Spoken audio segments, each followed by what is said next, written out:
नमस्कार दोस्तों, स्वागत है आप सभी का हमारे इस यूट्यूब चैनल बियॉन्ड बेरेट्स में। यूपी मेंस मास्टरी सीरीज़ हम लोग चला रहे हैं जिसमें कि 16 माइनर एक्ट यूपी एपीओ के लिए कवर करे जा रहे हैं।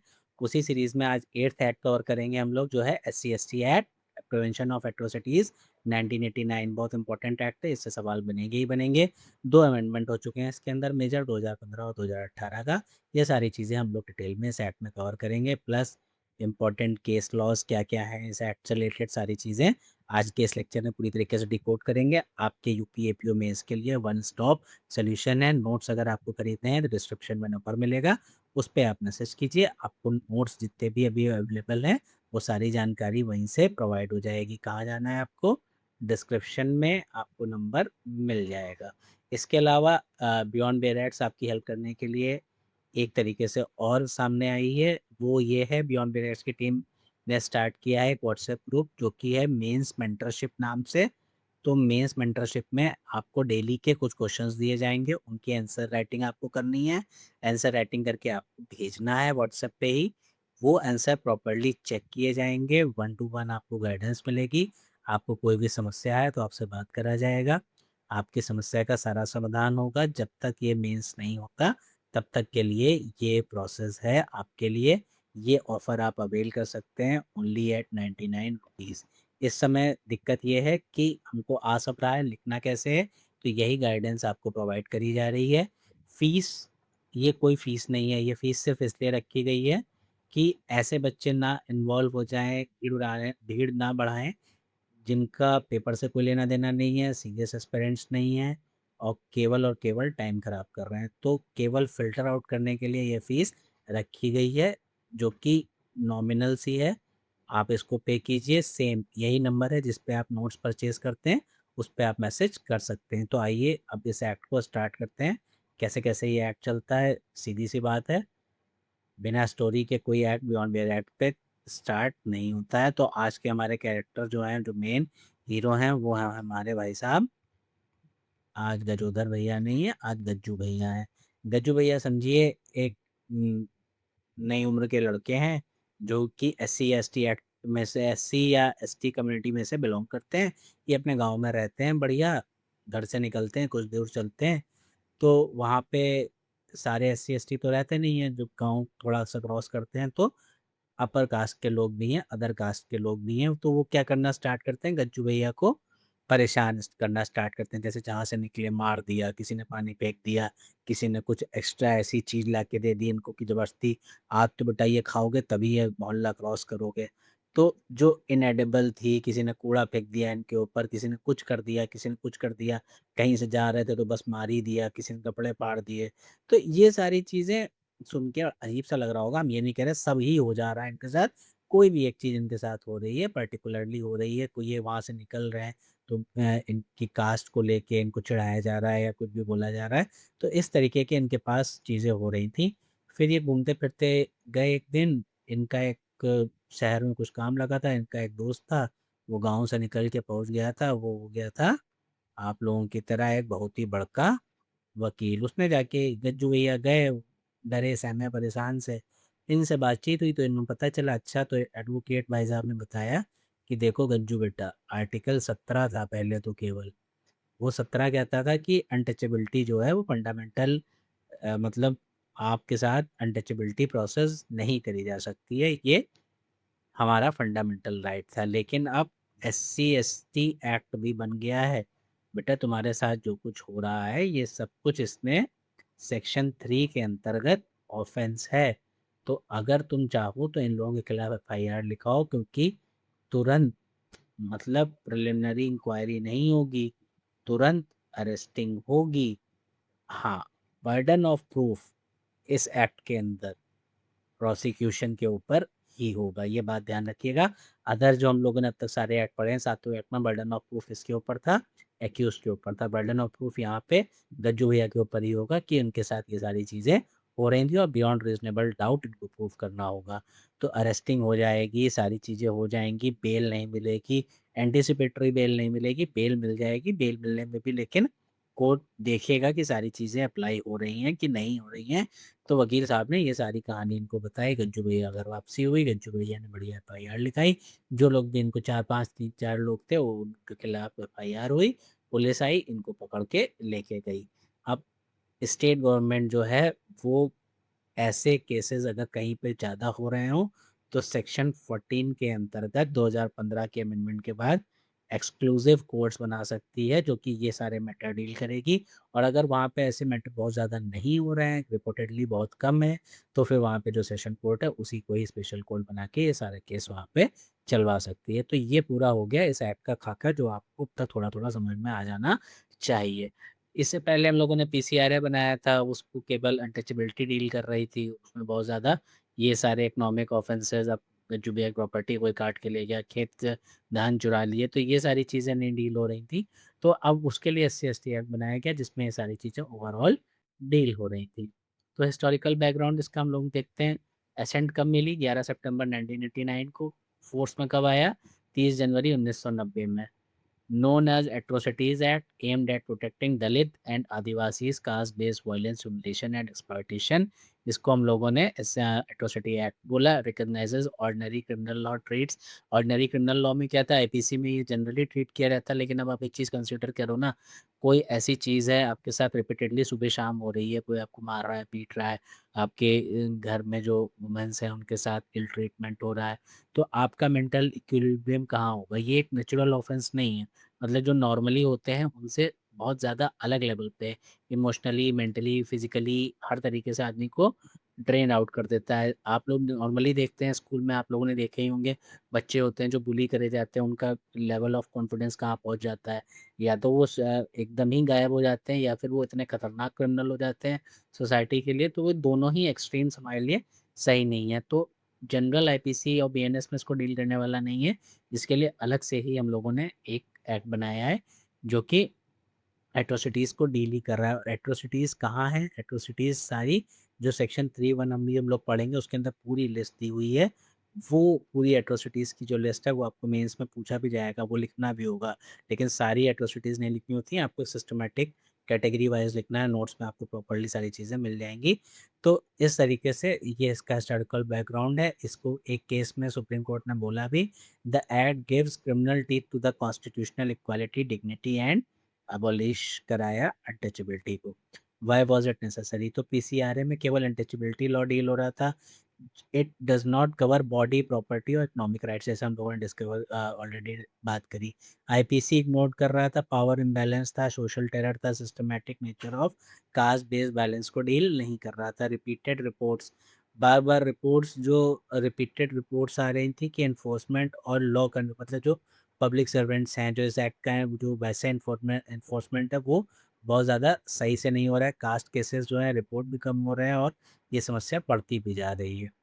A dedicated stringent law was demanded. इससे के ऊपर एक डेडिकेटेड स्ट्रिंजेंट लॉ की डिमांड थी, जो कि बार-बार कमीशंस के द्वारा बोला जा रहा था, और ये फिर फाइनली डिमांड पूरी करके एससी-एसटी एक्ट बनाया गया। तो ये इसका इंट्रोडक्शन और हिस्टोरिकल बैकग्राउंड था। आई होप यहाँ से समझ में आया हो। अब चलिए आगे बढ़ते हैं।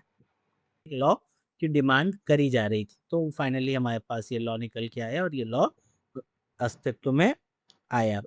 हाँ, तो अब हम लोग देखते हैं इसका कॉन्स्टिट्यूशनल फाउंडेशन। जैसे भी हम लोगों ने आर्टिकल 17 डिस्कस किया, एबॉलिशन ऑफ अनटचेबिलिटी इस एक्ट का बैकबोन है।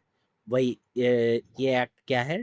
टीथ है काटने के लिए। ये केवल था कि फंडामेंटल राइट है आपका, कि आपके साथ अनटचेबिलिटी नहीं होगी, ये सारी चीज़ें छुआ-छूत प्रैक्टिस नहीं करी जाएगी। लेकिन पनिश किसने किया? एक स्टैट्यूट जो कि हमारा बना है एससी-एसटी एक्ट। अब आर्टिकल 14 कहता है इक्वालिटी होनी चाहिए, लेकिन special classification for SC-ST victims is reasonable classification. Reasonable classification की डॉक्ट्रिन सारे ही जो स्पेशल लॉज़ हैं उनमें अप्लाई हो रही है। 15(4) authority to make special provisions for advancement of SC ST communities. आप एससी-एसटी कम्युनिटीज़ के एडवांस के लिए लॉज़ बना सकते हैं।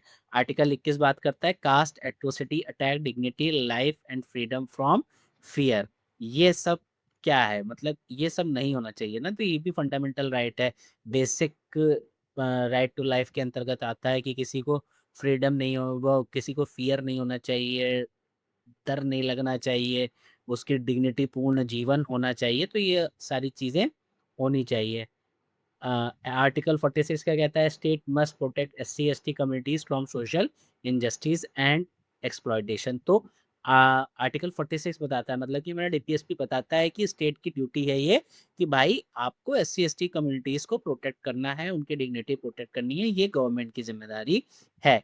List 3 entry 1 criminal law competence rule 1995 operate under the act. तो स्टेट को लॉ बनाने के लिए अलग से पावर यहाँ से मिलती है, जो कि उसने इस्तेमाल किया। इसको आप कर सकते हैं, SC ST act converts constitutional morality into enforceable criminal liability. Answer में ये लाइन ज़रूर यूज़ करिएगा। बहुत ही ज़्यादा आपको एग्जामिनर को लगेगा कि हाँ, पढ़ लिख के आए हो। कहाँ से पढ़ लिख के आए हो? तो आप बता देना बियॉन्ड बेयर एक्ट से पढ़ के आए हैं। आगे पढ़ते हैं, लीगल मैगज़िम्स कौन-कौन सी अप्लाई होती हैं? सेलेस, पॉपुलाइ, सुप्रीमा, लेक्स 50 बार पढ़ चुके हैं, 50 बार पढ़ेंगे, मेंस में लिख के जब तक नहीं आएँगे तब तक पढ़ते रहेंगे। Welfare of the people is supreme, used to justify strict procedural bars. Parens patriae, state जो है वो एज अ गार्जियन है, proactive protection of vulnerable citizens. तो जो हमारा गार्जियन है वही तो हमारे लिए कानून बनाएगा, वही तो वल्नरेबल सिटीजन्स जो हैं, मतलब कि एससी एसटी कम्युनिटीज़ के लोग हैं, उनको प्रोटेक्ट करोगे। तो भाई आप ही गार्जियन हो, तो ये जिम्मेदारी किसकी है? आपकी है, मेरी अलग से थोड़े है। ठीक है, ये इम्पोर्टेंट बहुत डॉक्ट्रिन है, restitutio in integrum, restoration to original position, relief and rehabilitation logic. ये आप यहाँ पे भी लगा सकते हैं, आप अपना बीएनएसएस में भी लगा सकते हैं। जहाँ भी विक्टिम को वापस से रिहैबिलिटेट करना है, वहाँ पे ये डॉक्ट्रिन आप यूज़ कर सकते हैं। तो क्या है ये? रेस्टिट्यूशियो इन इंटीग्रम। रेस्टोरेशन जो है उसको मतलब कि किसी चीज़ को, एक होता है स्टे, मतलब जो चीज़ है उसको वैसे ही बरकरार रखना, लेकिन ये क्या डॉक्ट्रिन कह रही है कि जो उसकी ओरिजिनल पोजीशन थी उसको उस चीज़ में वापस लेके आना, मतलब कि उसे रिहैबिलिटेट करवाना। सपोज इस एक्ट से थोड़ा सा हट के या इसी एक्ट में ही बात कर लेते हैं। सपोज कुछ एस सी एस टी की वुमेन्स हैं, उनको क्या किया गया, किसी एक पर्टिकुलर तबके ने उनको किडनैप किया और रेप वेप किया। उसके बाद उनको वो लोग जा रहे थे बेचने के लिए। ठीक है? तो अब ह्यूमन ट्रैफिकिंग भी हुआ, किडनैपिंग भी हुआ, इस एक्ट के अंदर भी, एससी/एसटी एक्ट के अंदर भी एफआईआर लिखी गई, उसके अलावा जनरल बीएनएस में भी एफआईआर लिखी गई। अब क्या कानून सिर्फ़ इतना है कि एफआईआर लिख गई, इन लोगों को बचा के ले आए। अब जब बचा के आप बाहर ले आए हैं, कोई महिला है, कोई बच्ची है, जिसके साथ कॉन्टिन्यूअसली रेप हुआ है, आप उसको बेचने जा रहे हो, तो किस स्तर पे उसके ऊपर, माइंड के ऊपर उसकी स्थिति होगी। तो उसको केवल सोसाइटी में वापस लाना नहीं स्टेट का काम है। स्टेट का काम है कि आप उसको सोसाइटी में रीइंट्रोड्यूस कराएँ। भाई उसको लोगों से डर लगेगा, वो इंसान देख के डरेगी, ऑब्वियस सी बात है। अगर किसी के साथ ऐसा होता है तो ये होता है, जनरल नेचर है। तो आपको उसकी काउंसलिंग करानी है, माइंड को स्टार्ट करवाना है कि नहीं, पूरा समाज ऐसा नहीं होता है।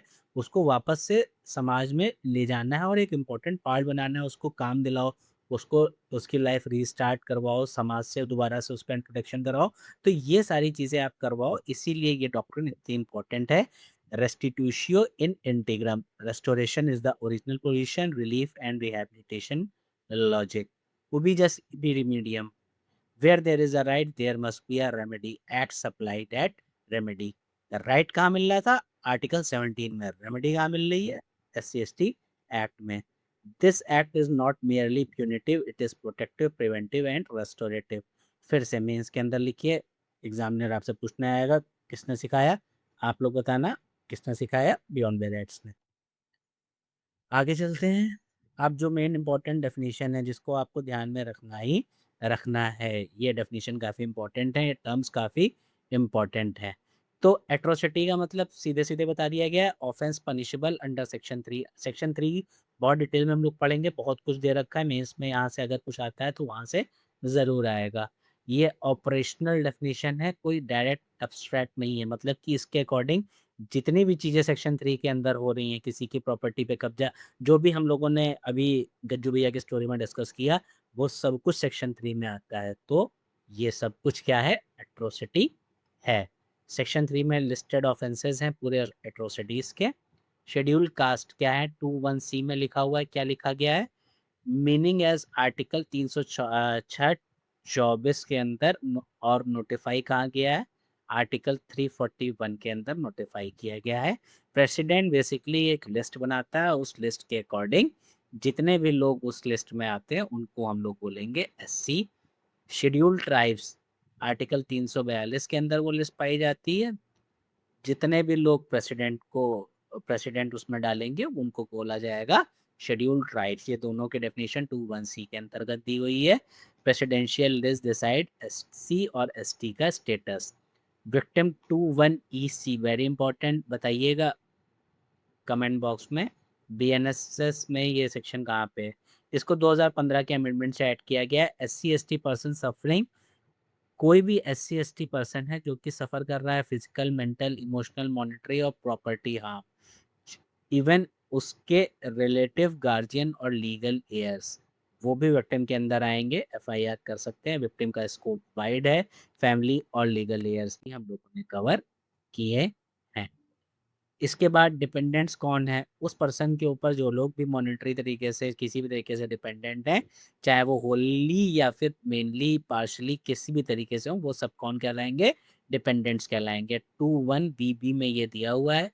तो स्पाउस, बीबी जो है उसकी चिल्ड्रन, पेरेंट्स, ब्रदर और सिस्टर, चाहे वो होलरी और mainly dependent on victim. Economic boycott क्या है कि मतलब अगर आप उसको जॉब नहीं दे रहे हो, कास्ट के बेसिस पे कोई बंदा गया, उसने आपकी दुकान पे, आपकी कोई दुकान है, आपने उसका सारा इंटरव्यू लिया, आपको मजा आ गई यार लड़का एकदम हीरा है, लेकिन फिर डिस्कस हुआ, पता चला अच्छा तुम इस कास्ट के हो, चलो चलो ठीक है, जाओ यार अभी हमारे यहाँ काम नहीं है। तो ये क्या हुआ, रिफ्यूजल टू डील।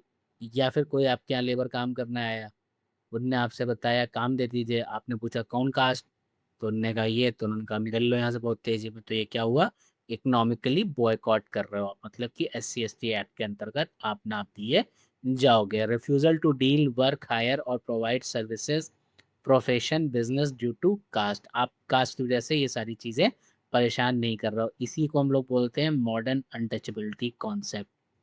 अगर आदमी काम नहीं कर पाएगा तो पैसे कहाँ से कमाएगा, अगर काम नहीं किया तो पैसा नहीं आएगा, पैसा नहीं आएगा तो सारी समस्या तो वही है।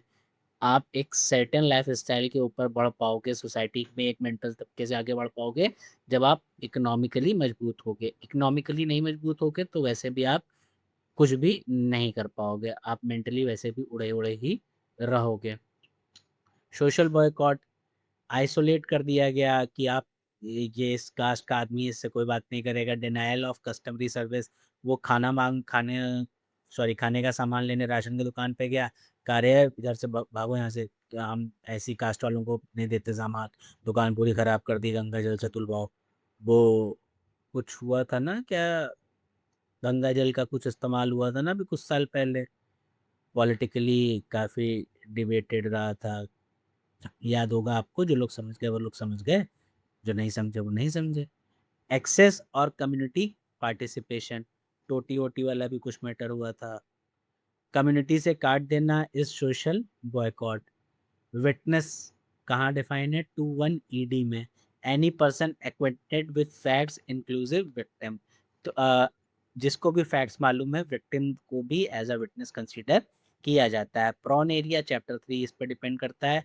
Area like to witness atrocities, जहाँ पे भी ऐसा सब काम होने वाला हो, मतलब कि लगता है कि SC ST के अगेंस्ट में यहाँ पे ऑफेंसेस हो सकते हैं, उनके साथ भेदभाव किया जा रहा है या बहुत ज़्यादा क्राइम उनके अगेंस्ट हो रहा है, तो वो पूरा एरिया क्या है, प्रोन एरिया है। DM या फिर DSP यहाँ पे प्रिवेंटिव एक्शन लेंगे। तो ये प्रोन एरिया डिफाइन नहीं है, लेकिन ये टर्म हम लोग आगे पढ़ेंगे, डेट्स वाई यहाँ पे हम लोगों ने रखा है। तो अब ये एक्ट का क्या हिसाब किताब है भाई, यहाँ पे 5 चैप्टर हैं, 23 तक सेक्शन है, सेक्शन 1 से लेके 23 तक।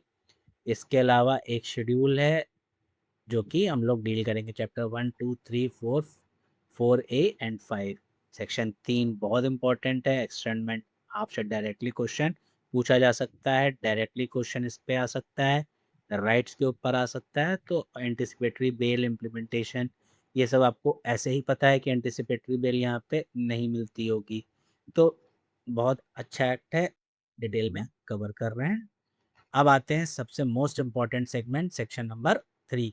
ये आपने पढ़ लिया तो समझिए ये पढ़ लिया, फिर चौथा सेक्शन पढ़िएगा, फिर पांचवा पढ़िएगा, 23 तक पढ़ लें। तो सेक्शन 3 क्या बताता है? Before applying section 3 prove the jurisdictional basis. तो भाई तीन चीज़ें हैं, तीनों की तीनों अप्लाई होनी चाहिए। जब तीनों अप्लाई होंगी तभी फिर हम आगे बढ़ेंगे। जैसे कि जो भी आइडेंटिटी है एक्यूज की, एक्यूज में must not be a member of SC ST act. जब हम लोग गज्जू भैया की कहानी पढ़ रहे थे तो हम लोगों ने ये टर्म यूज़ किया था कि एक्यूज जो था, जो उनको परेशान कर रहा था, वो SC ST एक्ट के तबके का नहीं था, वो दूसरे उसका था। तो इंटरकास्ट डायमेंशन जो है वो यहाँ पे इसेंशियल है। Both the parties SC ST act की अगर होती हैं तो फिर IPC अप्लाई हो जाएगा। ये schedule caste SC ST act नहीं अप्लाई होगा। जो विक्टिम है, victim must be a member of SC ST notified under article 341 and 342। President के द्वारा यहाँ पे इनको नोटिफाई किया जाना चाहिए। Caste certificate status becomes vital. तो कास्ट सर्टिफिकेट उनका स्टेटस जो है वो वाइटल होता है। नॉलेज होनी चाहिए कास्ट की, मतलब कि accused must know the victim is SC ST। Public humiliation clauses need public view. मतलब कि अगर आपका पब्लिक में ह्यूमिलिएट किया गया है तो हर तरीके से आपको पता होना चाहिए कि ये बंदा कौन सी कास्ट का है। इसका नॉलेज होना भी बहुत ज़्यादा ज़रूरी होता है। इसी के रिगार्डिंग अगर हम लोग देखें तो मसूमशा का जो केस था, मसूमशा मुसलमान वर्सेस स्टेट ऑफ महाराष्ट्र का ये केस था 2000, हाँ 2000 का ये केस था। इसमें भी इसी पॉइंट को बोला गया था कि केवल कास्ट का एलिमेंट होना ज़रूरी नहीं है, नॉलेज भी होनी चाहिए कि किस कास्ट का है। तो ये इस केस में बोला गया था। फर्दर इसी को कोडिफाई कर दिया गया जो हमारा 2015 का अमेंडमेंट हुआ, और उसमें बोल दिया गया कि ये दो इंग्रेडिएंट्स होने ही चाहिए। तो if both accused and victim belongs to SC ST community, the SC ST Act does not apply, ordinary penal laws apply। ये बात ध्यान में रखिएगा। सेक्शन 3(1) क्या बात करता है? वो 3 पॉइंट्स हो गए, वो कंपलसरी हैं, वो होने ही चाहिए। उसके बाद अब जनरल एट्रोसिटीज़ क्या हैं, 2 पार्ट में है, पार्ट 1 और पार्ट 2 में। तो इसको अगर ऐसे आंसर आता है तो आप लोग, क्योंकि बहुत सारे क्लॉजेज हैं इसके अंदर, जैसे आप देख रहे हैं 3(1)A से लेके EFGZA तक गया, यहाँ H J, तो सारा तो याद नहीं रह सकता, ऑब्वियस सी बात है। तो नोट्स में आपको ये डिटेल में दे रखा है। वैसे अगर आप चाहें तो अगर यहाँ से नोट्स बना रहे हैं, नोट्स नहीं खरीद रहे हैं, तो फिर हाँ इसके, जैसा कि आपको सबको मालूम ही है कि यूपी वाले जो लोकल लॉज हैं वो 21 रुपीज़ के हैं, और जो अदर एक्ट के हैं जैसे SC ST हो गया, आपका UAPA हो गया, ये सब आप कितने के मिलेंगे? 39 रुपीज़ के मिलेंगे। अभी टोटल 8 एक्ट के नोट्स हैं। धीरे धीरे लेक्चर भी आते जाएंगे, नोट्स भी आपको मिलते जाएंगे। चाहिए तो आपके पास नंबर है ही, नीचे डिस्क्रिप्शन में मिल जाएगा, उस पर मैसेज कर सकते हैं। तो अगर नोट्स के हिसाब से पढ़ेंगे तो सब डिटेल में बना हुआ है, नहीं तो मैं आपको समझा दे रहा हूँ कैसे करना है, आप वैसे भी कर सकते हैं। तो सेक्शन 3(1) जनरल एट्रोसिटीज़ की बात करता है, कैटेगरी वाइज लिख लीजिए और इतना मेंशन कर लीजिए कि इसमें कहाँ से लेके कहाँ तक कौन सा ऑफेंस आ रहा है। ठीक है, बस आपको अंदर और ज़्यादा डिटेल में पढ़ने की ज़रूरत नहीं है। तो मतलब कि अगर आपकी डिग्निटी पे सवाल उठ रहा है, फिजिकल ह्यूमिलेशन हो रहा है, तो सेक्शन 3(1)A से लेके E तक, मतलब कि कुछ इनएडिबल सब्सटेंस है, एक्सक्रीटा है, वो आपके घर के सामने फेंका जा रहा है, गार्लैंडिंग विथ फुटवियर, नेकेड परेड करवाया जा रहा है, आपको टॉन्सलिंग कराया जा रहा है, इस टाइप के कुछ भी चीज़ें आपको ज़बरदस्ती कराई जा रही हैं, तो क्या होगा? ये आपकी डिग्निटी और फिजिकल ह्यूमिलेशन। अब किसी को नेकेड परेड करवा रहे हो तो क्या उसकी डिग्निटी रह गई? फिजिकल ह्यूमिलेशन होगा उसका कि नहीं होगा? उसको कुछ ऐसा खिला रहे हो जो खाने लायक ही नहीं है, एडिबल ही नहीं है। सपोज़ ज़बरदस्ती कचड़े में से खाना निकाल के आप उसको निकाल के ज़बरदस्ती किसी आदमी को खिला रहे हो कि भाई तुमको यही खाना है, तो ये उसकी डिग्निटी और फिज़िकली कितना ह्यूमिलिएशन हुआ। तो इस टाइप के जितने भी ऑफ़ेंसेस हैं, और ये सब हो रहा था, इसलिए यहाँ पे लिखना पड़ा, मजबूरी थी कि यहाँ पे मेंशन करने पड़े। तो इस लेवल पे चीज़ें समाज में हो चुकी हैं, जिस वजह से यहाँ पे ये देखने को मिलता है। तो आपको ये याद रखना है, dignitary and physical humiliation section 3 subsection 1 clause A से लेके E तक है। Direct attack on body and dignity. उसके बाद लैंड, वाटर एंड लाइवलीहुड के ऊपर सवाल आता है तो 3(1) एफ, जी, एक्स और जेड ए डील करता है। मतलब कि रॉन्गफुल ऑक्यूपेशन, या फिर उसको निकाल दिया, डिस्पोजेस कर दिया उसको उसकी ज़मीन से, फूलिंग वाटर सोर्सेज, पानी नहीं प्रोवाइड किया जा रहा है, कॉमन रिसोर्सेज जो है प्रोफेशंस के, लाइवलीहुड के, उन सबको रोक दिया गया, इकोनॉमिकली सैबोटाज कर दिया गया कि पैसा ही ना आए। तो इकोनॉमिकली सैबोटाज कर दिया, सोशल कंट्रोल उसके ऊपर बना लिया कि ग्रो ही ना कर पाए, सोसाइटी से अलग कर दिया। तो ये भी क्या है, एक तरीके की एट्रोसिटी है। कौन सी क्राइटेरिया में आएगी? Land, water and livelihood. Forced labour and scavenging, section 3(1) x से लेके जे तक। मतलब कि ज़बरदस्ती आप उससे भीख मंगवा रहे हो, कैरिंग कारकैसेस, डिगिंग ग्रेव्स, कब्र खुदवाना, मैनुअल स्कैवेंजिंग, सीवेज उसी से क्लीन करवाना, एक पर्टिकुलर कास्ट के आदमी से, किसी और को नहीं, केवल यही लोग इसको क्लियर करेंगे। तो फोर्स्ड लेबर, स्कैवेंजिंग, ये सब करवाना violation of article 23 and caste based occupation coercion, मतलब ज़बरदस्ती की ये तुम्हारी कास्ट है तो ये काम तो तुम ही करोगे। तो इस टाइप की चीज़ें करवाना एट्रोसिटीज़ में आएगा। ये कौन सा क्राइटेरिया है? Forced labour and scavenging. आगे बढ़ते हैं। सेक्शन 3(1) के अंदर आगे की चीज़ें, वर्बल अब्यूज़ किया, किसी को पब्लिक में ह्यूमिलिएट किया, तो कहाँ आएगा? सेक्शन 3 सबसेक्शन 1 RSUV, इंसल्ट किया, इंटिमिडेट किया पब्लिक के अंतर्गत। किसी को आप कहीं रेस्टोरेंट में बैठे थे, कोई एक आदमी आया, उसने वहाँ पे आके आपको अपनी कास्ट जाति सूचक शब्दों से बुलाया, आपके साथ बहस करी, आपको मारा, या फिर वहाँ पे जितने लोग थे सबने बैठ के बुलिंग करी, तो ये सारी चीज़ें पब्लिक के सामने अगर हो रही हैं तो ये दिक्कत होगी। डिसरिस्पेक्टिंग रिवर्ड पर्सन्स, पब्लिक के अंदर आपके कास्ट नाम लेके अब्यूज़ किया, प्रमोट किया, हेट्रेड किसी भी तरीके से किया। अभी आगे हम लोग देखेंगे स्वर्ण सिंह का जो केस था वो इसमें काफ़ी ज़्यादा इंग्रेडिएंट्स भी इसको क्लियरली अभी हम लोग आगे देखेंगे क्या है क्या नहीं है। Political rights and panchayat protection, 3(1) L से लेके ओ तक, प्रिवेंटिंग वायलेटिंग नॉमिनेशन, आपको वोट करने से रोका, नॉमिनेट करने से रोका, obstructing SC/ST office barriers, post वोल post poll violence, economic boycott.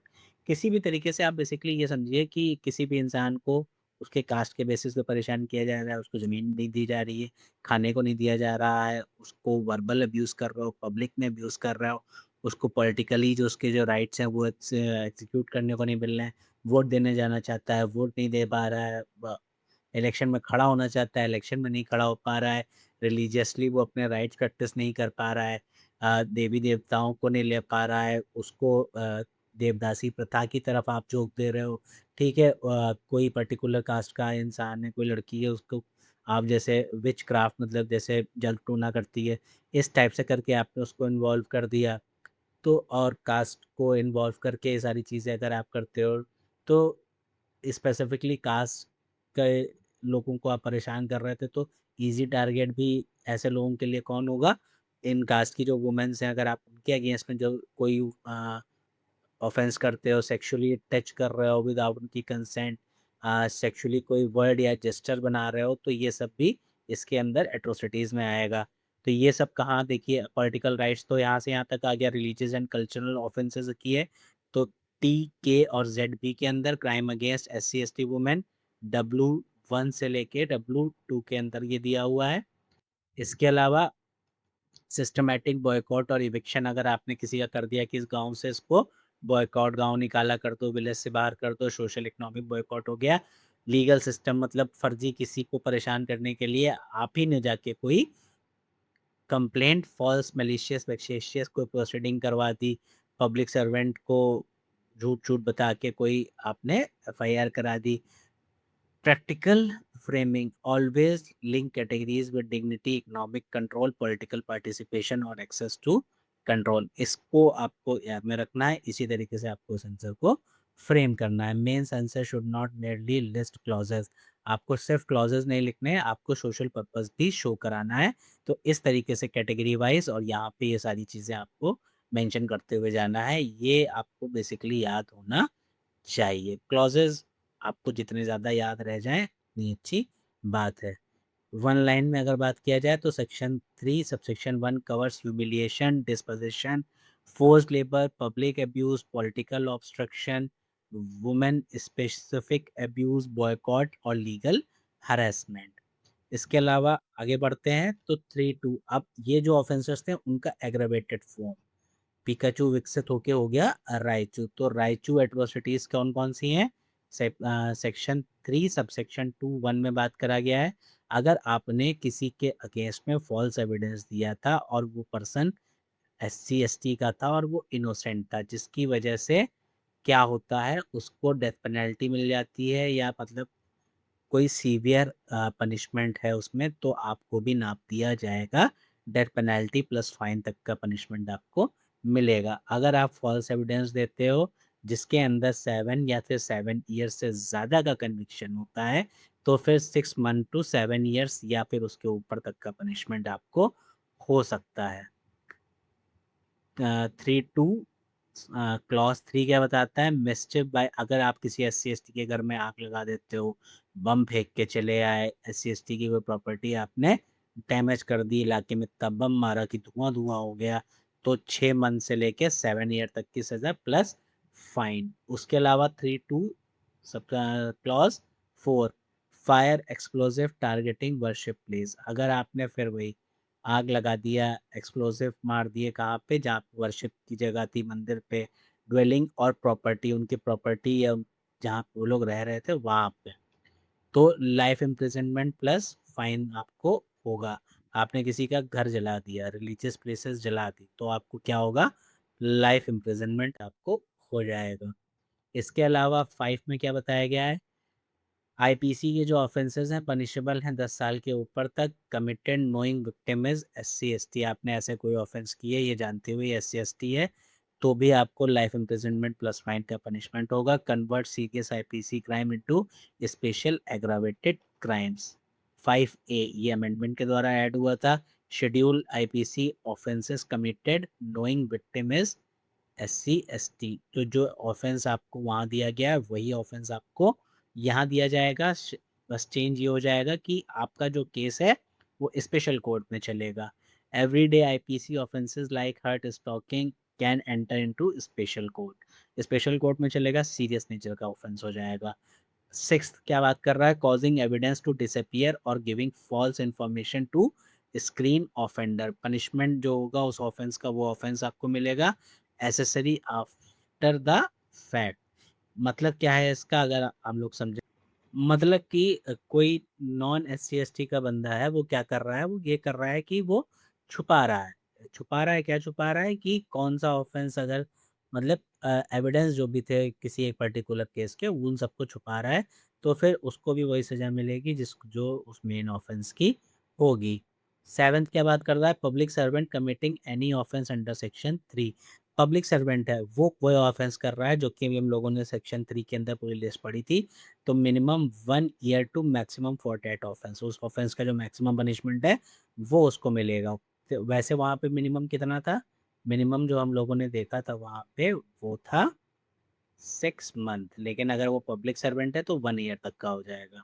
यहाँ पे एक बात आप ध्यान दीजिएगा, अभी हम लोग सेक्शन 4 में पढ़ेंगे, वहाँ पे भी पब्लिक सर्वेंट है, पब्लिक सर्वेंट वहाँ पे अपनी ड्यूटी नेग्लेक्ट कर रहा है, यहाँ पे वो अपनी ड्यूटी नेग्लेक्ट नहीं कर रहा है, यहाँ पे वो क्या कर रहा है, यहाँ पे वो जो 3 में ऑफेंस दिए गए थे, 3 के सबसेक्शन 1 में वो ऑफेंस कर रहा है, तो डिफरेंस ये है, ध्यान में रखिएगा। और इसी के साथ सेक्शन 4 आ भी गया। तो इसके अंदर कौन कवर हुआ है? Public servant who are not member of SC ST, police officer, executive magistrate, DM, revenue officer, court staff, officials interested with implementation. Section 4 extend the act beyond perpetrators to governance failure, मतलब कि केवल तैयारी वाली बात नहीं है, यहाँ पे गवर्नर बता रहा है, गवर्नेंस में भी अगर फेलियर हो रहा है तो उसको भी SC ST एक्ट पूरी तरीके से कवर कर रहा है। स्टेट मशीनरी की भी अकाउंटेबिलिटी यहाँ पे है, उसको लायबल किया जा रहा है अगर करता है कोई ऐसा इंसान। विलफुल नेगलेक्ट में क्या क्या आएगा? उसने क्या किया? रिफ्यूज कर दिया रजिस्टर करने से FIR, या फिर लिखने के बाद उसे पढ़ के नहीं सुनाया, कॉपीज जो हैं वो सुपीरियर्स को आगे फॉरवर्ड नहीं करी, अरेस्ट नहीं किया, उसके बाद रिमांड के लिए अप्लाई नहीं किया, बेल को पब्लिक प्रोसिक्यूटर ने अपोज नहीं किया, डिसबर्समेंट जो मिलना था विक्टिम को टाइम जिस भी टाइम पीरियड में वो रिलीफ्स उसको नहीं मिले। हम लोग बीएनएसएस में देखते हैं ना कि डीएसएलए जो है उसकी ड्यूटी है विक्टिम्स को पैसा देना या इंजरी हुई है तो इलाज करवाना, अगर वो सब नहीं मिल रहा है तो वो कहाँ लायबल होंगे सेक्शन 4 के अंदर। अगर वो SC/ST के रिगार्डिंग है तो यहाँ लायबल होगा। चार्जशीट अगर 60 दिन के अंदर फाइल हो जानी थी लेकिन नहीं फाइल हुई है तो भी आप जिम्मेदार होगे। और अगर डिले करके आपने फाइल किया है तो आपको एक रिटर्न में देना पड़ेगा कि why you delayed it. Not declaring prone area, आपने प्रोन एरिया डिक्लेयर ही नहीं किया बेवकूफ़ इंसान। नॉट सबमिटिंग स्पेशल रिपोर्ट्स, आपने अपनी स्पेशल रिपोर्ट मतलब यहाँ पूरा सिस्टम बैठाया जा रहा है, पूरा एक्ट बनाया जा रहा है, सारी चीज़ें डिफाइन करी जा रही हैं और अपना आप बेसिकली एक काम नहीं पूरा कर पाए तो फिर कोर्ट कहेगी उठो भैया तुम चलो जेल के अंदर, बाहर तो कोई काम वैसे ही नहीं कर रहे हो। National campaign on Dalit human rights के केस के अंतर्गत ही बोला गया था, act has many teeth but seldom bites due to proper enforcement. मतलब हैं तो देखो दांत काटने के लिए, लेकिन कितना काट पा रहे हो कितना नहीं, क्योंकि जब एनफोर्समेंट नहीं है तो फिर कोई काम होगा ही नहीं। कौन सा केस है ये? National campaign on Dalit human rights. अब आते हैं हम लोग क्विकली सेक्शंस पे। यहाँ से ये एक्ट थोड़ा सा छोटा हो गया। अब हम लोग क्विकली क्विकली जितना कॉन्सेप्ट था वो हम लोगों ने कवर कर लिया है, बाकी चीज़ें बहुत ही स्मूथली यहाँ से एकदम गियर टू। और देखिए अभी ये एक्ट हवाई जहाज हो जाएगा नेक्स्ट आधे घंटे के अंदर। सेक्शन 5 क्या बताता है? Enhance punishment for subsequent conviction. Repeat offender है अगर कोई तो नॉट लेस देन 1 ईयर में extend to maximum for offences. Section 6 क्या बात करता है?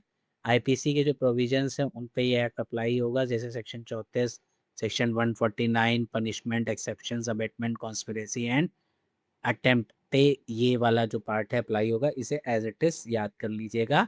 बीएनएस के अंदर कहाँ पे है उसके साथ भी अगर आप इसको सप्लीमेंट कर लेते हैं तो भी और अच्छी बात है, लेकिन जब क्वेश्चन आए तो आईपीसी के प्रोविजंस ही लिखिएगा, भले स्लैश करके बीएनएस का लिखिएगा। Section 7 forfeiture of property. Special court can forfeit property used in offence attach property during trial. Special court जो है वो ट्रायल के दौरान पे प्रॉपर्टी जो है वो अटैच कर सकती है जो कि प्रॉपर्टी यूज हुई ऑफेंस में। सपोज किसी लड़की को या किसी आदमी को पकड़ के लाए हैं, किसी घर में रखा गया है, मारा गया है या रेप हुआ है, तो वो प्रॉपर्टी अगर अटैच करना चाहें वो प्रॉपर्टी अटैच करी जा सकती है। और अटैच कब किया जा सकता है? जब ट्रायल चल रहा है, ड्यूरिंग ट्रायल भी अटैच करी जा सकती है और इसी को बेच के आगे कंपनसेशन फाइन जो भी भरना है वो भी रिकवर किया जा सकता है। प्रिजम्पशन हम लोगों को पता है किसके ऊपर होनी है, हमेशा फाइनेंशियल असिस्टेंस अगर करी है अबेटमेंट माना जाएगा। Group offence after dispute common intention माना जाएगा। पर्सनल नॉलेज आप जान रहे हो सामने वाले व्यक्ति को तो मान लिया जाएगा।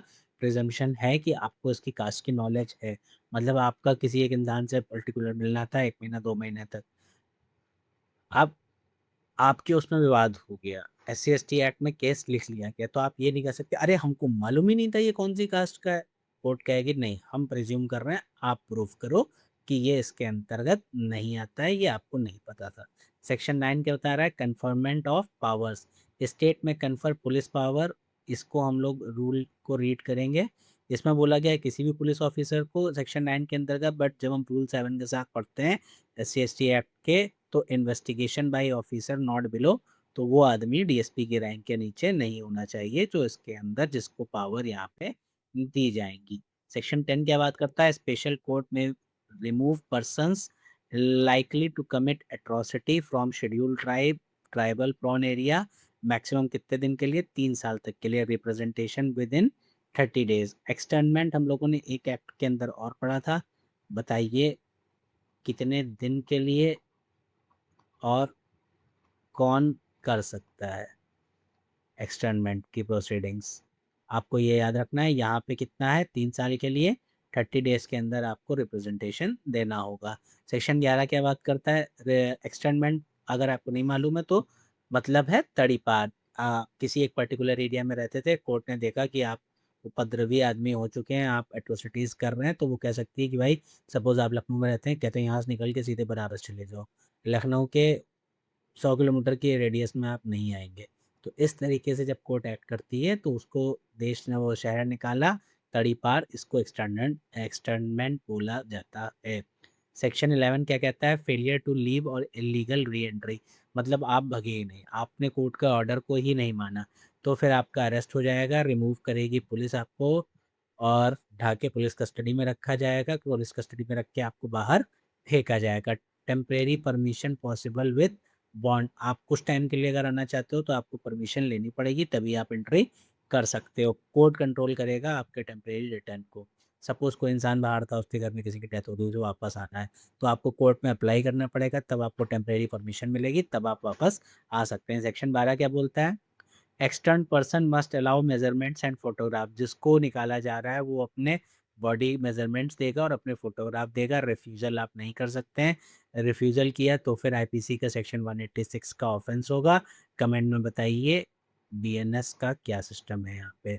Records destroyed if order revoked, जैसे ही एक्सटेंडमेंट का ऑर्डर हटाए जाएंगे ये रिकॉर्ड्स जो हैं ये डिस्ट्रॉय कर दिए जाएंगे। इसके अलावा सेक्शन 13 बात क्या करता है?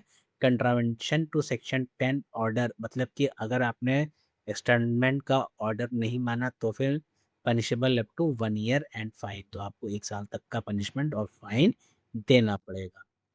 सेक्शन 14, 15 और 14A क्या बात करता है? कोर्ट्स, प्रोसिक्यूटर और अपील की बात करी जाती है।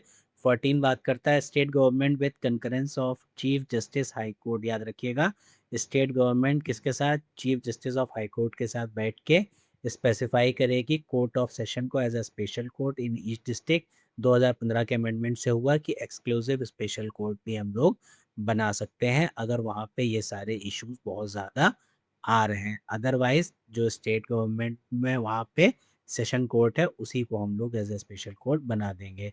स्पीडी ट्रायल के लिए ये सारा काम किया गया है। 15 क्या बात करता है? स्टेट गवर्नमेंट अपॉइंट करेगी एसपीपी और advocate with at least 7 year of practice, dedicated prosecution mechanism. Appeal to high court against judgement, sentence और order including bail order. Appeal आपको कितने दिन में कर देनी है? 90 दिन के अंदर आपको अपील कर देनी है। अगर आपने डिले किया तो 180 दिन से ज़्यादा डिले नहीं होनी चाहिए। उसके आगे जो है वो एब्सोल्यूट बार है, मतलब कि bail order directly appealable to high court. Obvious सी बात है, सेशन कोर्ट में ही जा रहा है सब, तो सेशन कोर्ट के बाद अपील के लिए आप कहाँ जाएंगे? सेक्शन वो हाई कोर्ट के अंदर ही जाएंगे। सेक्शन 14 ने ये बताता है, इंपॉर्टेंट है। Ordinary criminal appeal hierarchy is bypassed. Victim protection is the logic behind Section 14A bail appeal. Rights of victim and witnesses, कौन सा सेक्शन है ये? 15A है। It becomes victim centric after 2015। तो विक्टिम्स के लिए और विटनेसेस के लिए 15A में कुछ राइट्स दिए गए हैं। तो 15A 1 से लेकर 3 तक प्रोटेक्शन की बात कर रहा है। स्टेट मस्ट प्रोटेक्ट विक्टिम और विटनेसेस को प्रोटेक्ट करे किससे? इंटिमिडेट, कोerशन, इंड्यूसमेंट और थ्रेट। डरा रहे हो, धमका रहे हो, उसको इंटिमिडेट कर रहे हो, कसम खिला रहे हो, कुछ भी कर रहे हो, मतलब इन सारी चीज़ों से आपको उसे प्रोटेक्ट करना है, स्टेट की जिम्मेदारी है। इन्फॉर्मेशन, विक्टिम एंटाइटल है, जो भी कुछ प्रोसीडिंग्स हो रही हैं, बेल कब मिल गई, पता चला विक्टिम तो वहाँ जा गवाही दे आया था, उसको तो पता है कि वो अंदर है, यहाँ उसको बेल मिल गई, आया उसके घर, सर पे लगा दी बंदूक, का बयान पलटो, उसको पता ही नहीं था, वो तैयारी नहीं बैठा था। तो नहीं भाई, उसको तैयारी करवाओ, उसको सारी चीज़ें बताओ, ये बताया गया है 15A 4 से लेके 6 के अंतर्गत। ये विक्टिम बेवकूफ़ ना बनाओ, उसको सारी चीज़ें बनाओ, बताओ, तभी वो तैयार रह पाएगा। राइट टू बी हर्ड, वो जब बेल मिलेगी तब इसको भी बुलाओ यार, ये फालतू का है बैठा है। Victim input at bail is mandatory, और मैंडेटरी है, ये नहीं कि बंद रखने के लिए आया तो आया, नहीं आया तो नहीं आया। असिस्टेंस दिया जाएगा, legal, medical, psychological and social assistance at state expense. State के एक्सपेंसेस पे उसको ये सारी चीज़ें प्रोवाइड करी जाएंगी। स्टेट सारी कॉस्ट बियर करेगा, विक्टिम को हम अकेला नहीं छोड़ेंगे। 15A 10 में बताया गया है ये सब रिकॉर्ड किया जाएगा। Statement of victim and witnesses must be video recorded, सारी चीज़ों को हम वीडियो रिकॉर्ड करेंगे। आइडेंटिटी प्रोटेक्ट करी जाएगी। स्पेशल कोड में conceal name, address, identity special ये जो सेक्सुअल ऑफेंसेस हैं उनके अंदर ये आइडेंटिटी तो हर हालत में मैंडेटरी है कि आप क्या करेंगे, प्रोटेक्ट करेंगे। स्पेशल कोर्ट बोले तो स्पेशल कोर्ट, बोले तो सेशन कोर्ट, या फिर state government chief justice of high court के साथ मिलके एक्सक्लूसिव कोर्ट्स भी बना सकती है। सेक्शन 15-17 बात कर रहा है, sorry, preventive measures and monitoring. Preventive powers क्या क्या है? DM, SDM, executive magistrate and DSPs में डिक्लेयर। प्रोन एरियाज कौन डिक्लेयर करेगा? ये लोग करेंगे, DM, SDM, executive magistrate and DSPs. हम लोगों ने देखा ही, प्रोन एरिया वो एरिया होता है जहाँ पे ये सारे ऑफेंसेस होने की तादाद, क्षमताएं लोगों के अंदर बहुत है, कैपेबल है, वो ये सारे एक्ट वहाँ पे कर सकते हैं। ऐसे किसी भी एरिया को बोला जाएगा प्रोन एरिया। अथॉरिटीज में take necessary action for keeping peace and good behaviour. तो अथॉरिटीज़ जो हैं उनको अगर लगता है keeping peace and good behaviour के लिए आपको वहाँ पे कुछ स्पेसिफिक एक्ट करना है तो आप वो सब काम कर सकते हैं। Every police station must maintain atrocity incident register. Atrocity incident register मतलब कि AIR मेंटेन करना है किसको? हर पुलिस स्टेशन में। DM must submit quarterly report to the state government. DM किसको रिपोर्ट देगा? स्टेट गवर्नमेंट को, क्वार्टरली बेसिस पे।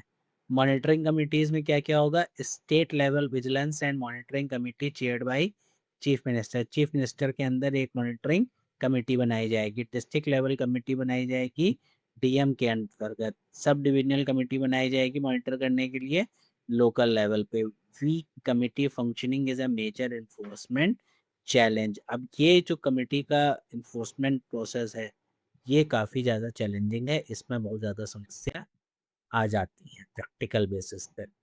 सेक्शन 18 और 18A बताता है एंटिसिपेटरी बेल। एंटिसिपेटरी बेल नहीं मिलेगी, साफ सीधी बात।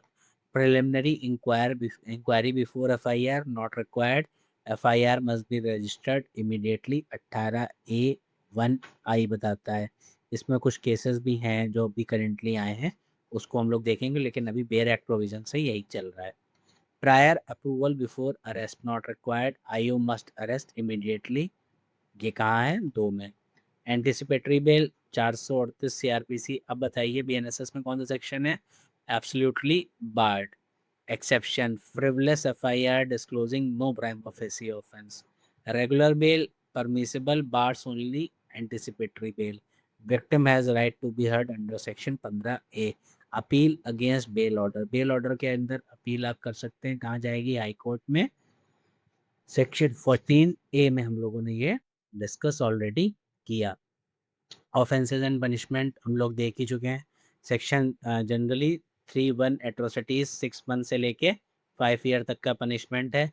फॉल्स एविडेंस अगर देता है जिसकी वजह से एग्जीक्यूशन हो जाता है तो फिर डेथ पेनल्टी और फाइन है। अगर 7 ईयर के ऑफेंस के ऊपर वाला केस है जिसमें फॉल्स एविडेंस दिया तो 6 मंथ से लेके 7 साल या उसके ऊपर प्लस फाइन। मिसचिफ हुआ फायर के द्वारा, SC/ST की प्रॉपर्टी गई तो फिर 6 मंथ टू 7 ईयर फाइन। कहाँ दिया है? 3 के 2 के 3 में। फायर वर्शिप की जगह पे, रहने की जगह पे कस्टडी प्रॉपर्टी जो उसके अंडर थी तो फिर लाइफ इम्प्रिजनमेंट प्लस फाइन होगा। 10 years plus IPC offences on caste ground तो भी लाइफ इम्प्रिजनमेंट है प्लस फाइन है। विलफुल अगर नेग्लेक्ट किया पब्लिक सर्वेंट ने तो 6 मंथ टू 1 ईयर है। अगर वो रिपीट ऑफेंडर निकला तो फिर इनहेंस पनिशमेंट दिया जाएगा और एटलीस्ट 1 ईयर की सज़ा होगी सेक्शन 5 के अंतर्गत। रिवाइज भी करते हुए चलो, ये ऑफेंसेस कौन से नेचर के हैं? कॉग्निजेबल है, नॉन बेलेबल है, नॉन कंपाउंडेबल है, ट्रायबल बाय स्पेशल कोर्ट है, इन्वेस्टिगेशन DSP से नीचे नहीं कोई करेगा। Rule 7 read with section 9 chargesheet to believe filed within 60 days, delays to be explained in writing. हम लोग ऑलरेडी डिस्कस कर चुके हैं। बर्डन ऑफ प्रूफ किसके ऊपर होगा? The act does not formally reverse burden of proof at trial. Prosecution must prove guilt beyond reasonable doubt but immediate FIR, no prior approval। तो immediate FIR है, no prior approval है, no anticipatory bail है। Stringent bail create करता है procedural pressure. Section 8 बताता है presumption as prosecution in specified circumstances. Complaint क्या है? Complaint, FIR and locus standi. Any person can give information to police, कोई भी इंसान जाके पुलिस को बता सकता है। विक्टिम इंक्लूड्स, विक्टिम हम लोग ऑलरेडी देख चुके हैं, relative, legal guardian and legal heir. Refusal to register FIR wilful neglect हो जाएगा। ये हम लोग पूरा एक्ट पढ़ चुके हैं। अब एक क्विक रिवीजन टाइप का, या इस पे ऐसा क्वेश्चन आया तो आपको क्या-क्या पॉइंटर्स बनाने हैं, ये हम लोग डिस्कस कर रहे हैं। ये एक बार देखते रहिएगा।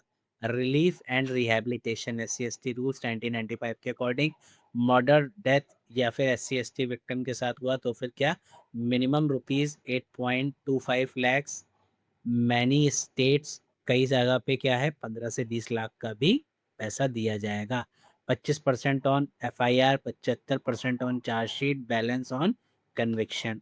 Rape, gang rape of ST women, SC ST women, minimum 4 lakh, state में प्रोवाइड हायर। स्टेट ज़्यादा भी दिलवा सकता है, डीएम रिस्पॉन्सिबल होगा for timely disbursement. Permanent disability अगर कॉज हो जा रही है तो भी 3 से लेके 5 लाख तक का फाइन आपको देना पड़ेगा। नॉन डिसबर्समेंट में becomes wilful neglect, wilful neglect हो जाएगा अगर नॉन डिसबर्समेंट हुआ।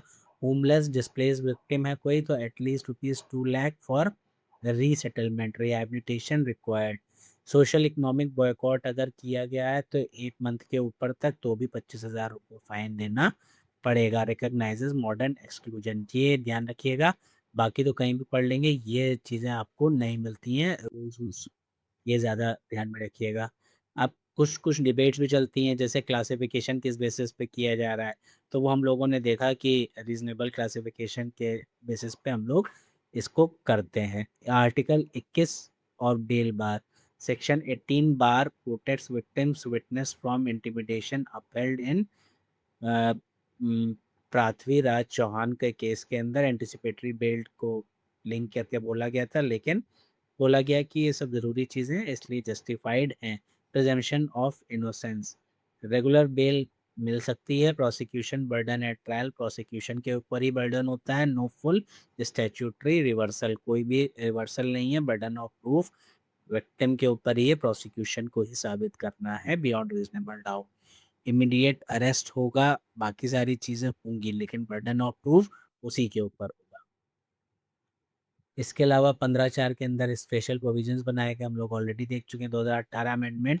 और section 18A, parliament can legislatively nullify judicial dilution undermining acts objective, legislative overrides raises separation of power concern. तो 2018 के अमेंडमेंट से क्या हुआ, पार्लियामेंट ने जो जुडिशियल डायल्यूशंस थे उनको कई चीज़ों को चेंज करके एक्ट के ऑब्जेक्टिव्स चेंज किए, थोड़ा सा चेंजेस लाए, तो जुडिशियल डिसीजंस को ओवरराइड भी किया। जैसे हम लोग 2015 में देखे थे कि जुडिशियल डिसीजंस को सपोर्ट भी किया गया था। तो कई सारी चीज़ें होती हैं वक्त के अनुसार, पॉलिटिक्स के अनुसार, कैसे कब लेजिस्लेचर काम कर रहा है, बहुत सारी चीज़ें होती हैं। बैलेंसिंग फार्मूला, दोनों चीज़ें अप्लाई करके ये सारा काम किया गया। तो बेसिकली ये आपको समझना है, ये लिखने के काम नहीं आएगा, आपकी अंडरस्टैंडिंग के लिए अच्छा है, इंटरव्यू के लिए अच्छा ये वाला पार्ट है। अब जो आपके लिए बहुत इंपॉर्टेंट पार्ट है वो है ये वाला।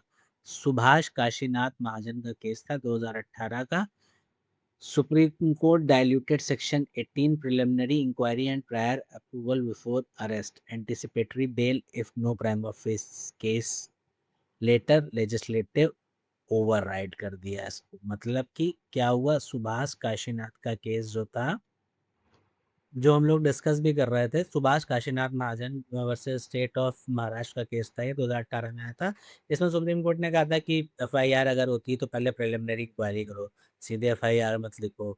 एंटिसिपेटरी बेल देने चाहते हो तो बन रहा है तो एंटिसिपेटरी बेल दे दो, कोई दिक्कत नहीं है। ये सारी चीज़ें सुप्रीम कोर्ट ने इस केस में कहा था।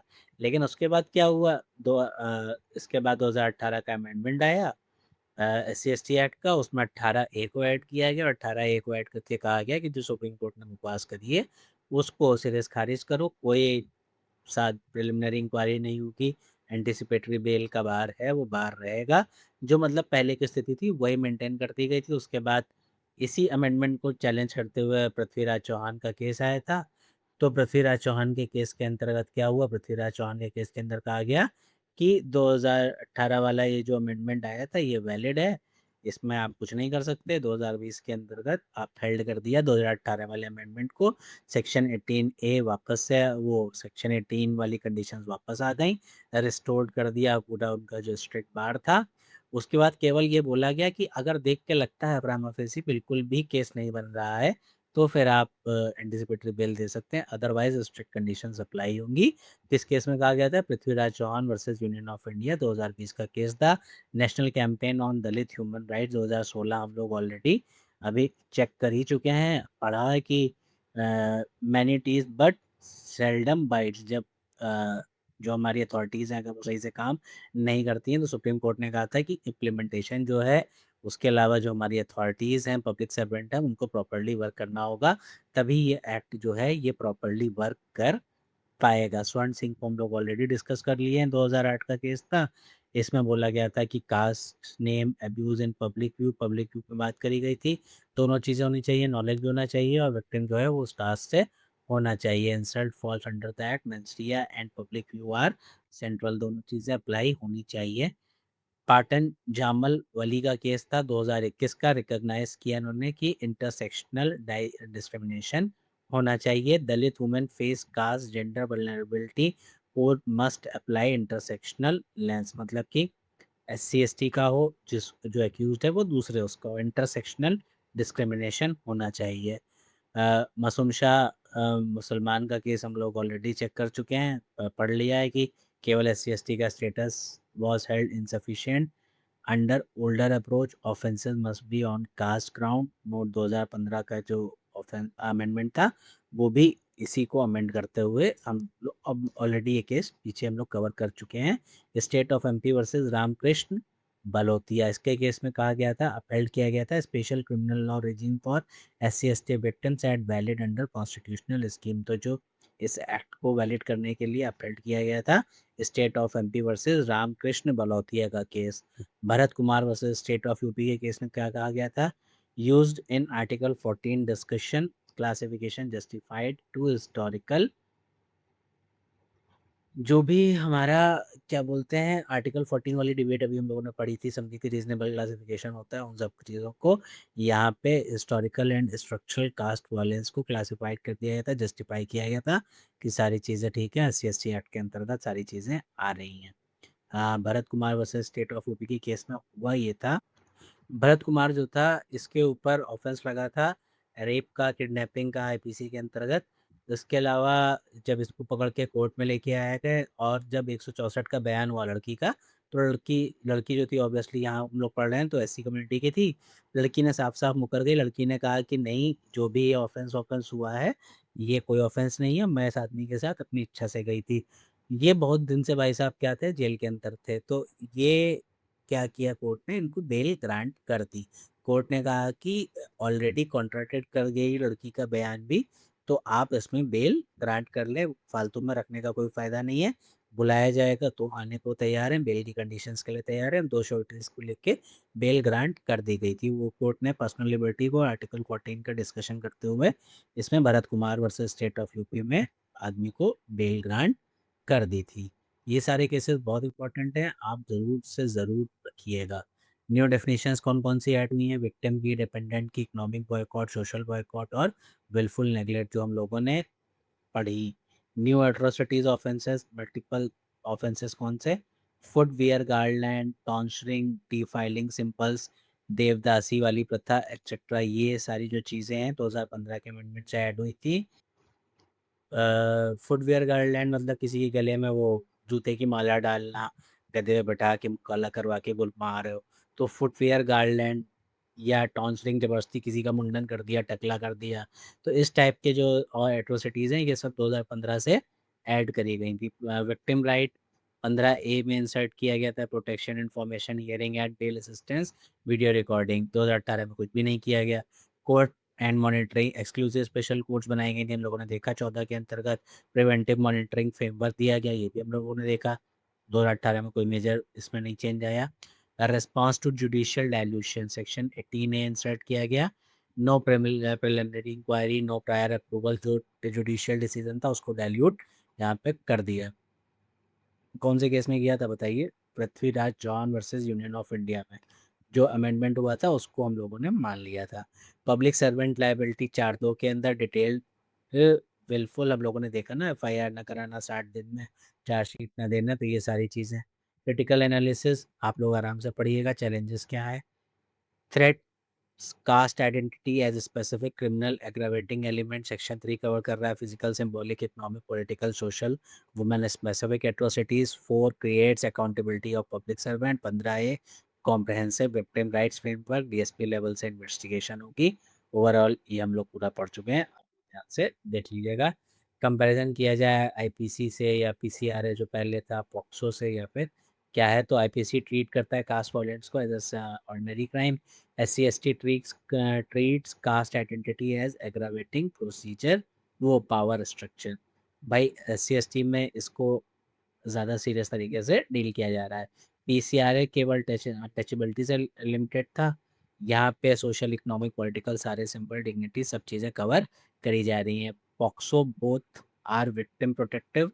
SC/ST act are particularly covers intersectional vulnerability of SC/ST womens. तो पॉक्सो में जो वुमेन्स आ रही हैं वो और SC/ST में आ रही हैं, उनमें ये डिफरेंस हम लोगों को देखने को मिलता है। The act rights equality into criminal law, implementation must make equality live in practice.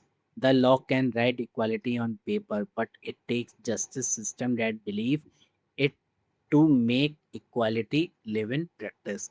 मतलब कि पेपर पे तो कानून लेजिस्लेचर बना देगा, लेकिन जस्टिस में लाने के लिए it believe in to make equality in life practice, वो ये एक्ट कर रहा है।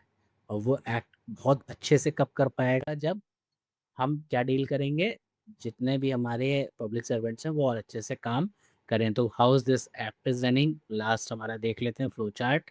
Commission of atrocities, non SC/ST accuse commit section 3 offence. SC/ST कोई विक्टिम है, चेक करते हैं एक्यूज जो है वो नॉन SC है, विक्टिम SC/ST का है, कास्ट एलिमेंट है, पब्लिक व्यू है। उसके बाद जो हमारा सेकेंड प्रोसीजर है, FIR रजिस्टर करी जाएगी। एनी पर्सन में इन्फॉर्म पुलिस, प्रिलिमिनरी इंक्वायरी नहीं होगी, FIR इमीडिएट होगी। रिफ्यूज़ल जो है वो सेक्शन 4 के अंदर, अगर आप विलफुली नेगलेक्ट कर रहे हैं तो पब्लिक सर्वेंट के ऊपर ऑफेंस हो सकता है। इन्वेस्टिगेशन का प्रोसेस रूल्स के अकॉर्डिंग DSP लेवल का ही होना चाहिए। No prior approval for arrest. Women DSP for SC/ST women offences as far as possible. Charge sheet जो है वो 60 दिन के अंदर दाखिल हो जानी चाहिए। अरेस्ट और बेल का प्रोसीजर ये है, ये ऑफेंस जो है वो कॉग्निजेबल है, नॉन बेलेबल है, नॉन कंपाउंडेबल है। इसमें नॉन कंपाउंडेबल के ऊपर एक केस हम लोग और देख लेते हैं। राम अवतार का केस था। तो राम अवतार के केस में हुआ ये 2021 का ही केस है, जहाँ तक 2021 के केस में हुआ ये था कि राम अवतार और एक नाम था, एक सेकंड के देख के बताता हूँ, बहुत इम्पोर्टेंट केस है ये। प्रेमा देवी या ऐसी कुछ नाम था। ज़मीन को लेके डिस्प्यूट स्टार्ट हुआ था। उसके बाद Ram Avtar versus state of MP का केस था। प्रेम बाई जो थी उसके अगेंस्ट में वो कंप्लेनेंट थी, उनके अगेंस्ट ये केस चला था। मतलब उन्होंने कंप्लेंट लॉन्च कराई थी, राम अवतार के अगेंस्ट केस चला था। हुआ ये था कि राम अवतार ने अपना घर बनवाया, इसके गेट की जो ओपनिंग थी ये प्रेम भाई के घर के गेट के सामने हो रही थी, और प्रेम भाई जो थी वो किसी SC या ST कम्युनिटी से बिलोंग करती थी। इनके घर की ओपनिंग उनके घर के सामने हो रही थी, इस वजह से प्रॉपर्टी का विवाद हुआ। पहले इन दोनों के बीच में बहस वहस हुई, जिसकी वजह से कि एक आदमी ने क्या किया, उम्मा उठा के मार दिया, तो इनका सर्वर खुल गया। नॉर्मल IPC वाली FIR हुई। उसके बाद हफ्ता 10 दिन बाद फिर से उस सेम बात पे लड़ाई हुई। अब की बार इन्होंने जो भी कास्ट वाले जाति सूचक शब्द थे उसका इस्तेमाल किया, और बहुत ही हैविली दोनों के बीच में फिर से विवाद हुआ। फिर आगे जाके जो सेकंड FIR लिखाई गई वो SC/ST एक्ट के अंतर्गत लिखाई गई। आगे जाके बहुत टाइम तक राम अवतार और इनका भाई था, तो भाई तो भगवान को प्यारे हो गए जब तक ये केस चला चला।